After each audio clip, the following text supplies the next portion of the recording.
5장에서 7장까지 이제 제자들에게 산상수훈을 통해서 그리스도인들이 마땅히 행해야 될 일들에 관해서 교훈하신 예수님이 이제 산에서 내려오사 각색 병든 자들을 치유하시는 장면이 오늘 본문에 소개되고 있습니다.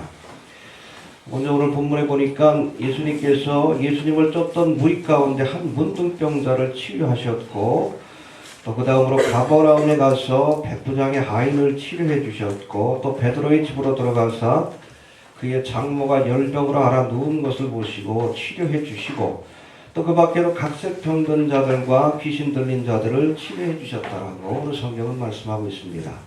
할렐루야. 네.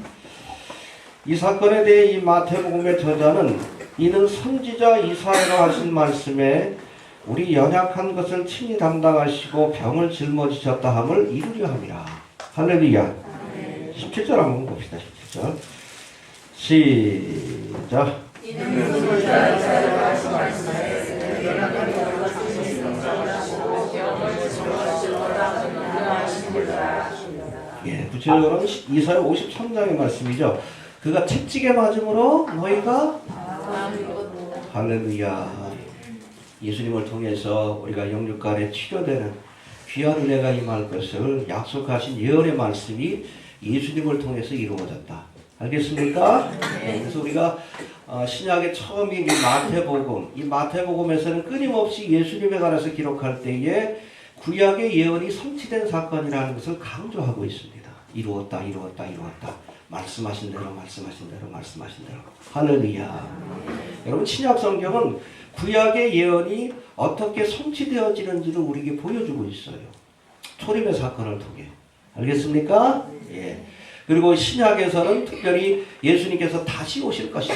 그리고 마지막 때가 되면 어떠한 일들이 있을 것이다라고 우리에게 말씀해주고 계십니다. 대표적인 것이 바로 우리가 감람산 강하고 또 요한계시록의 말씀입니다. 알겠습니까? 여러분, 구약에서 초림의 주님이 오셔서 하실 일에 대한 예언이 성취된 것을 보여주었듯이 신약이 여러분 재림에 관한 예언도 반드시 이루어질 것을 우리가 믿을 수 있어야 합니다. 알겠습니까? 그래서 병든 자를 치유하는 사건은 그냥 치유의 사건이 아니라 그 자체가 여러분 하나님의 말씀을 성취하는 과정이라고 우리에게 설명해 주고 있습니다. 이해가 되십니까? 이제 오늘 본문에 소개된 대표적인 세 가지 치유의 사건, 문둥병자를 치료하시고 백부장의 하인을 치료하시고 베드로의 장모를 치료하신 이 사건을 우리가 오늘과 또 다음 시간에 걸쳐서 살펴볼 터인데, 오늘 그 첫 번째 시간으로 2절부터 4절까지 등장하고 있는 한 명의 문둥병자를 치료하신 사건을 통해 신앙적 교훈을 한번 생각해 보도록 합니다. 두 가지로 우리가 살펴볼 수 있어요. 예수님을 찾아온 문둥병자의 믿음과 또 문둥병자의 병을 치료해 주시는 주님의 은혜, 이 두 가지 관점에서 살펴봐야 합니다. 알겠습니까? 먼저 예수님을 찾아온 이 문둥병자의 믿음을 한번 생각해 봅니다. 1절 2절 한번 봅시다. 시작. 예수께서 산에서 내려오시니 험한 무리가 쫓으니라. 한 문둥병자가 나와 저라고 가되 주여 원하면 저를 깨끗게 하시리라 하거늘. 여러분, 구약에서는 이 병에 걸릴 경우 마치 죽은 사람처럼 취급받는 이 문둥병은 하나님의 저주와 징벌을 상징하는 질병입니다. 알겠습니까?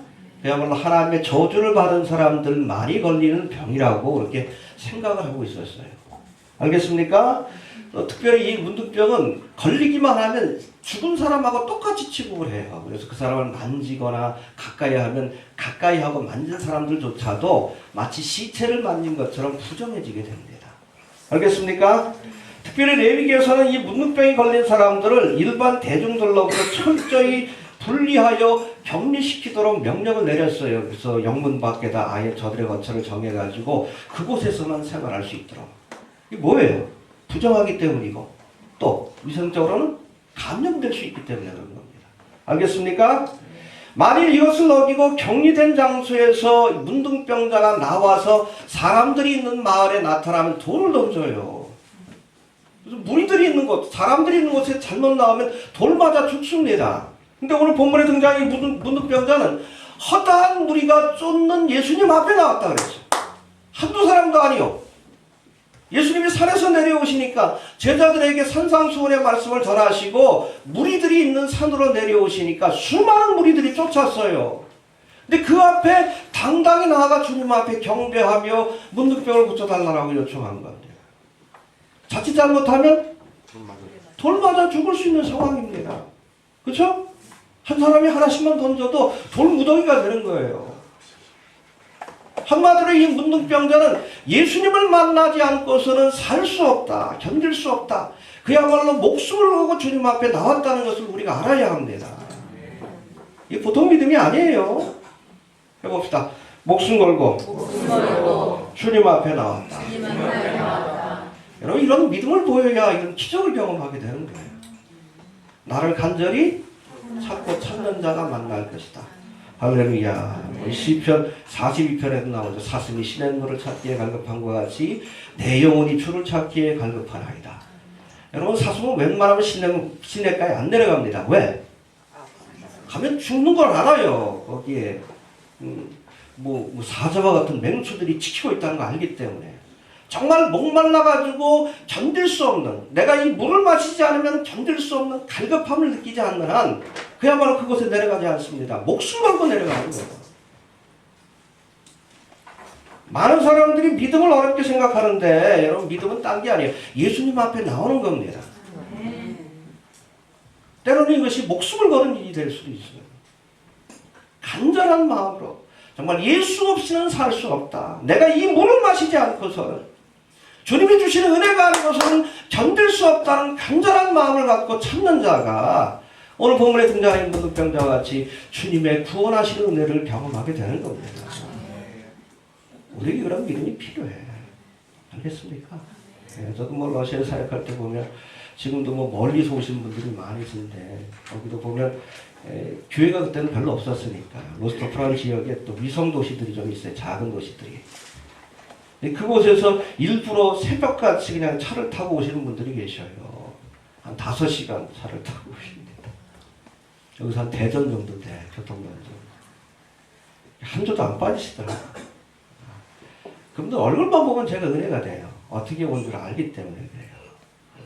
그게 믿음이에요. 딴 게 믿음이 아닙니다. 주님 앞에 찾아 나오는 것이 믿음이야. 알겠습니까? 이 기본적인 믿음이 있어야지. 사모함으로 주님 앞에 찾아오는 믿음이 있어요. 그래야 주님께서 은혜를 주시지. 찾아 나오시길 바랍니다. 자꾸 찾는 자가 만납니다. 또 두 번째, 경배하는 믿음으로 주님 앞에 나왔습니다. 우리 2절 한번 다시 봅시다. 2절 시작.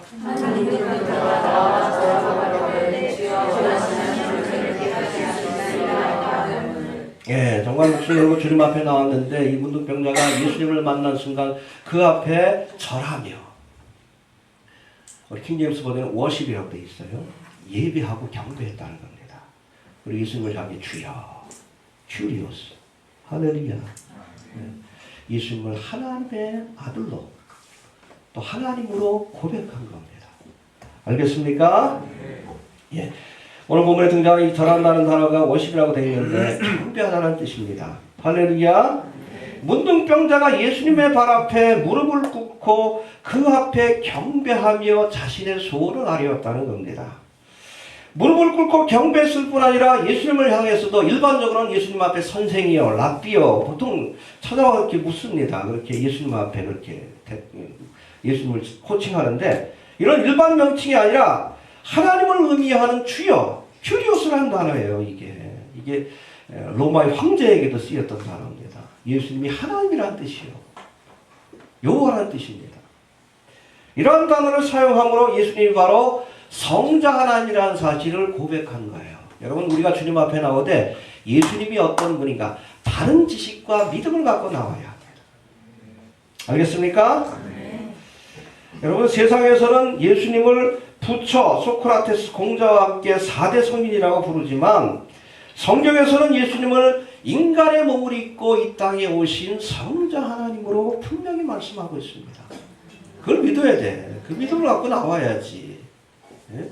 그냥 마술사처럼 아니면 4대 성인 중에 하나라, 그런 믿음을 갖고 나오면 주님께로부터 아무런 도움도 얻을 수가 없는 거예요. 여러분 예수님 우리의 경배와 찬양을 받으시기에 합당하신 분임을 믿으시길 바랍니다. 이단들은 예수의 이 신성에 대해서 인정하지 않습니다. 그러나 성경은 예수님이 바로 하나님의 아들이요 성자 하나님이라는 사실을 우리에게 분명히 보여주고 있습니다. 만일 문둥병자가 예수님 앞에 경배했을 때 일반 사람들이 만일 이런 경배를 받고도 경배하는 사람에게 아무런 제지도 하지 않았다면 그는 하나님의 영광을 가로챈 죄를 짓게 되는 거예요. 알겠습니까? 사도행전에도 보면 베드로가 오니까 누군가요? 고넬료 그 앞에서 엎드려 경배해 그러지 말라고 그러잖아. 그 제지해야 되는 겁니다. 나도 당신하고 똑같은 사람이라. 제지해야 되는 거예요. 근데 예수님은 안 그랬어. 받아주셨어요. 왜? 성자 하나님이시기 때문에. 아주 중요한 겁니다. 그런 사건 자체가 예수님 바로 하나님의 아들, 성자 하나님이라는 것을 우리에게 보여줘요. 우리의 경배와 찬양을 받으시기에 합당한 분이라는 것을 보여주고 있는 겁니다.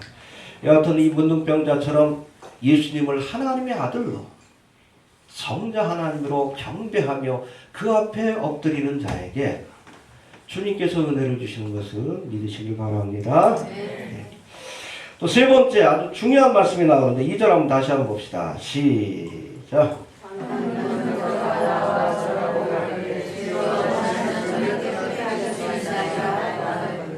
네, 해봅시다. 원하시면 저를 깨끗게 하실 수 있나이다. 고쳐달라는 게 아니에요. 여기도 믿음을 보입니다.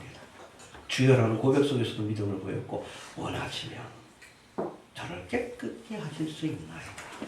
여러분 이 고백에는 적어도 두 가지 의미가 있습니다. 첫 번째는 예수님의 능력을 의심하지 않는다는 고백이에요. 할렐루야. 주님의 능력에는 내가 추구의 의심도 없습니다. 그저 원하시기만 하면 나를 깨끗게 하실 줄 믿습니다. 할렐루야. 여러분 마가복음 9장에 보면 예수님께서 변화산상에서 내려왔을 때 귀신 들린 아이를 데려온 남자가 예수님 앞에 나와서 뭐라고 말합니까? 무엇을 하실 수 있거든 내 아이의 병을 고쳐주소서. 해봅시다. 무엇을 하실 수 있거든. 무엇을 하실 수 있거든. 네. 무엇을 하실 수 있거든 우리를 불쌍히 여기서 도와주옵소서. 근데 예수님 화가 나셨어. 할 수 있거든이 무슨 말이냐? 믿는 자에게 능치 못할 일이 없느냐? 왜 화를 내십니까? 믿음을 갖고 나온 게 아니에요. 책망하시고 나서 고쳐주시잖아요. 해봅시다. 할 수 있거든이 무슨 말이냐? 할 수 있거든이 무슨 말이냐? 여러분 무엇을 할 수 있거든 이 고백은 예수님 앞에 나와서도 예수님의 능력을 온전히 믿지 못하겠다는 태도입니다. 불신의 태도예요. 주님 앞에 나와서 주님 앞에 도움을 요청하면서도 주님이 이걸 할 수 있을까 못할까 그걸 의심한 거예요. 근데 오늘 문둥병자는 뭐라고 합니까? 원하시면 주님의 능력에는 내가 추후에 여러분 의심도 없습니다. 단지 주님께서 원하시기만 하면 모든 것을 할 수 있는 것을 나는 믿습니다. 할렐루야. 이해되시죠? 원하시면 해봅시다. 원하시면 주님은 무엇이든지 할 수 있습니다. 원하시기만 하면 문둥병자도 고치시고 죽은 자도 살릴 수 있다는 그러한 믿음의 고백을 이 사람이 드린 거예요. 그러니까 주님께서 그렇지. 내가 원하노니 깨끗함을 받아. 할렐루야. 이런 믿음이 필요합니다. 사람은 할 수 없을 때 하나님은 할 수 있다. 할 수 있다는 믿음을 갖고 나오시게 되길 바랍니다. 알겠습니까? 또 두 번째 이 원하시면이라는 표현은 잘 들으세요. 주님께서는 분명히 문둥병을 고쳐줄 능력이 있어. 우리의 문제를 해결해줄 능력이 있어요.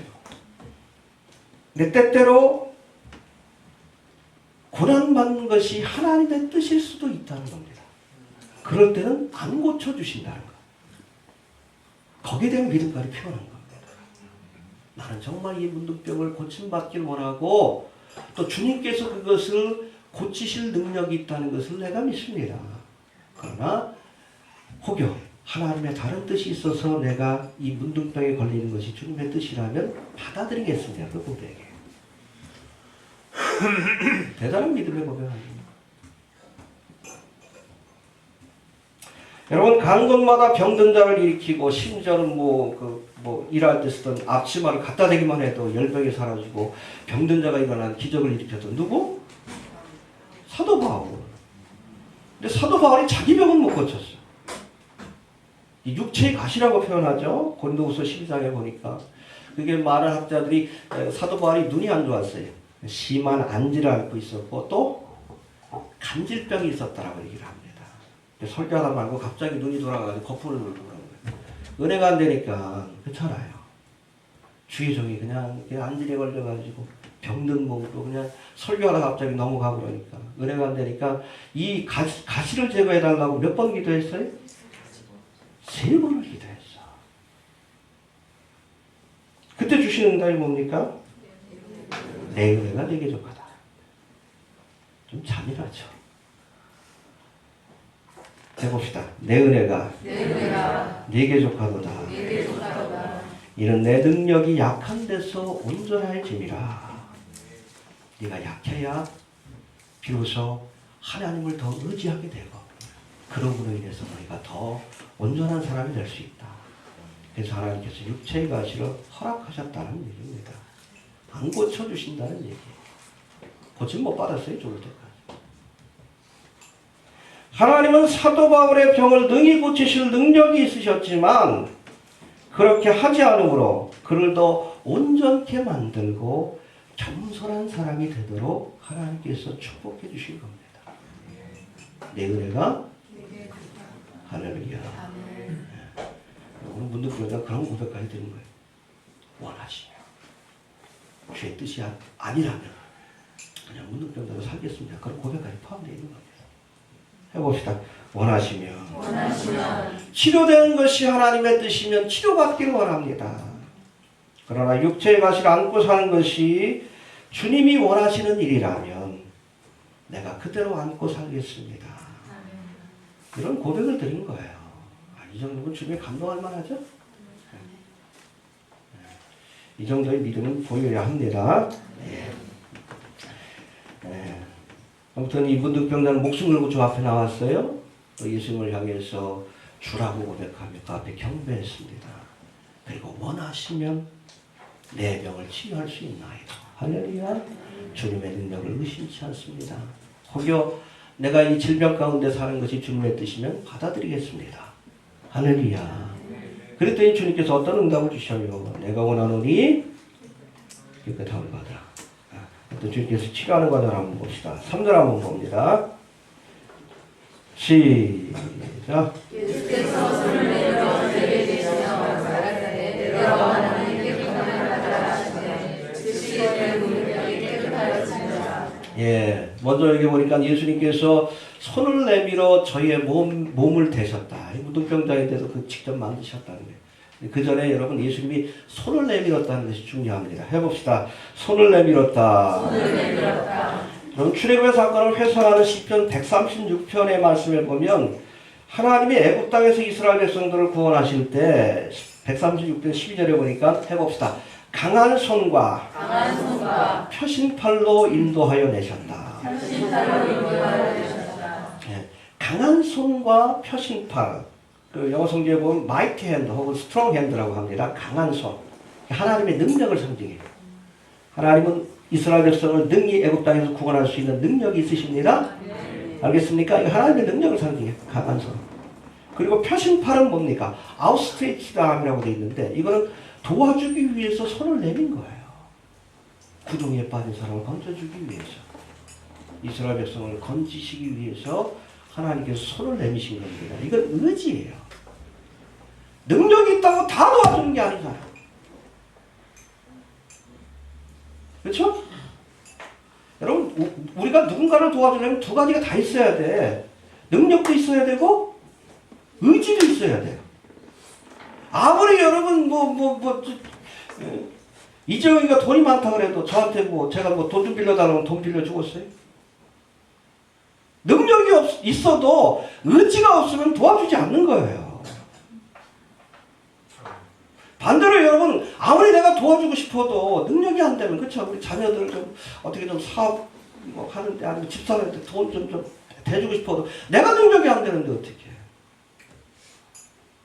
근데 하나님께는 이 두 가지가 다 있다는 겁니다. strong hand, 능력이 있으시고 또한 능히 우리를 돕고자 하는 의지가 있으신 거예요.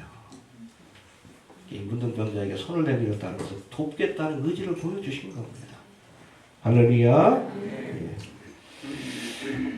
오늘날에도 주의 이름을 부르는 자들에게 예수님은 손을 내밀어 구원의 은혜를 베푸심을 믿으시길 바랍니다. 세상 사람들은 다 외면해도. 그래서 여러분 어려운 일이 있을 때 저도 신앙을 초창기 하고 그래서 여러 가지 좀 어려운 시절이 있어가지고 군대에서도 하도 고생을 해가지고 좀 도와줄 만한 사람을 좀 찾아갔다가 몇 번 거절당한 적이 있어요. 하나님께서 아예 그냥 사람 의지하지 못하도록 아주 관계를 다 끊어놓으시더라. 이거 하나님만 의지하라. 사람 쫓아다니지 마셔요. 어렵다고. 괜히 자존심만 상합니다. 제가 경험해보니까 그래요.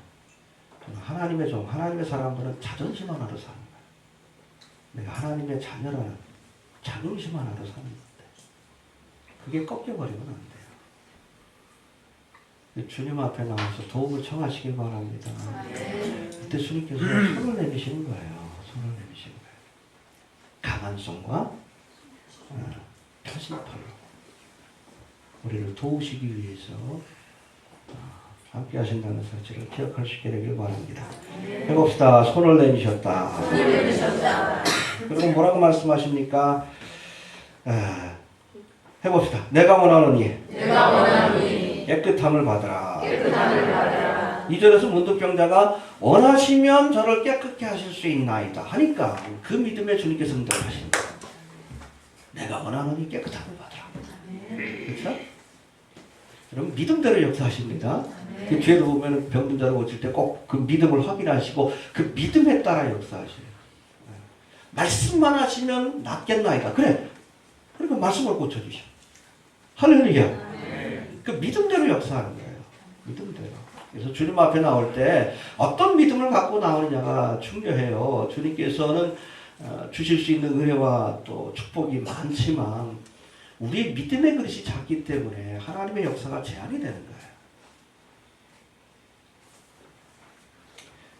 원하시면 저를 깨끗게 하실 수 있나이다. 이 믿음에 응답하듯이 내가 원하노니. 할렐루야. 믿음을 보이면 이 믿음에 응답해 주십니다. 알겠습니까? 깨끗함을 받으라 말씀합니다. 요한 3서를 시작하면서 사도 요한은 그의 편지를 받는 가이오에게 다음과 같은 인사를 합니다. 사랑하는 자여, 내 영혼이 달는 것 같이 내가 범사에 잘되고 강건하기를 내가 간구하노라. 할렐루야. 해봅시다. 사랑하는 자여, 내 영혼이 잘된 것 같이 내가 범사에 잘되고 강건하기를 내가 간구하노라. 할렐루야. 인사말입니다. 너무 이 말씀을 확대 해석을 해가지고 삼박자 축복이라는 이상한 교리를 만들어서 문제가 되지만 사실 우리 성도들이 영육간에 강건하게 살고 또 행복한 삶을 사는 것은 하나님이 원하시는 일입니다. 알겠습니까? 네. 그것만 추구하니까 문제가 되는 거지. 자꾸 이걸 왜곡시켜가지고 물질적인 것들만 추구하니까 그래서 문제가 되는 거죠.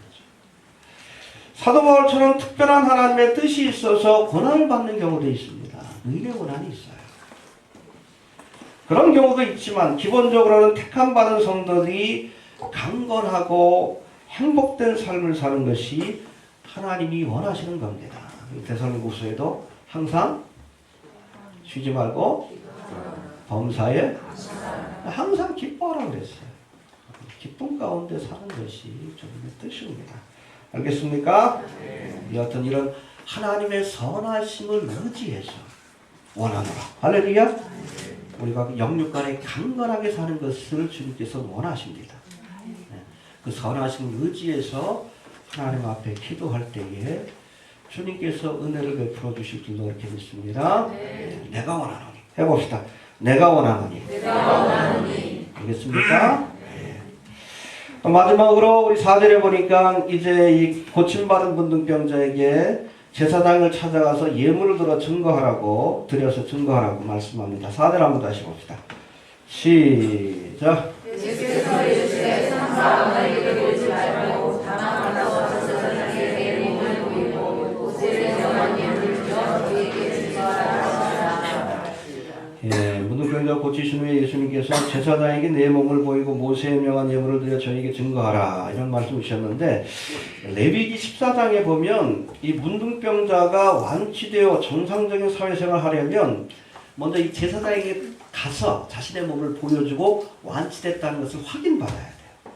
그리고 나서 거기에 합당한 예물, 제사를 드리고 나서 비로소 집으로 돌아가서 마을로 돌아가서 정상적인 사회생활을 할 수 있는 겁니다. 이해가 됩니까? 예수님이 이 고침받은 문둥병자에게 이 사실을 확인시켜 주므로 이 문둥병자가 정상적인 사회생활을 할 수 있도록 도와주시고 또 한편으로는 율법의 요구를 만족시켜 주신 겁니다. 할렐루야. 여러분, 예수님 율법을 폐하러 오신 게 아니에요. 완성하기 위해서 오신 겁니다. 알겠습니까? 여튼 이 문둥병자의 병든 육신뿐 아니라 이 문둥병으로 인해서 파괴된 그의 가정 또 사회적인 관계를 회복시켜 주심으로 그야말로 육신적으로뿐 아니라 사회적으로도 온전히 회복된 사람이 될 수 있도록 주님께서 인도해 주시고 도와주신 겁니다. 할렐루야. 네, 육신의 질병만 치료되면 안 돼. 마음의 병도 치료해야 되고, 이런 불행한 사건에서 깨어진 가족의 관계 아니면 사회적인 관계도 온전히 회복될 때 이게 온전한 치유의 역사라고 볼 수 있는 겁니다. 알겠습니까? 네. 우리 교단에서도 중생성결 신유 재림그래가 특별히 신유를 강조하는데, 이 신유는 육체적인 질병을 치료하는 주님의 능력뿐 아니라 우리의 마음의 병을 치료하시고, 할렐루야. 또 병든 이 사회와 우리 가정을 치료하시는 하나님의 능력을 믿는다는 고백입니다. 치료돼야 돼요. 지금 뭐 이혼하는 가정들이 얼마나 많아요, 그렇죠? 깨진 가정들이 치료가 돼야 되고, 사회적으로도 온갖 부정부패로 인해서 상처받은 이런 것들도 치료되어야 합니다.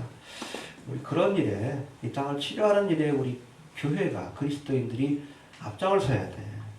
알겠습니까? 네. 그런 역할을 할 수 있게 되길 바랍니다. 정리합니다. 오늘 본문에 등장하는 문둥병자와 같이 우리가 목숨을 건 간절한 믿음으로 주님 앞에 나와야 합니다. 나올 수 있게 되길 바랍니다.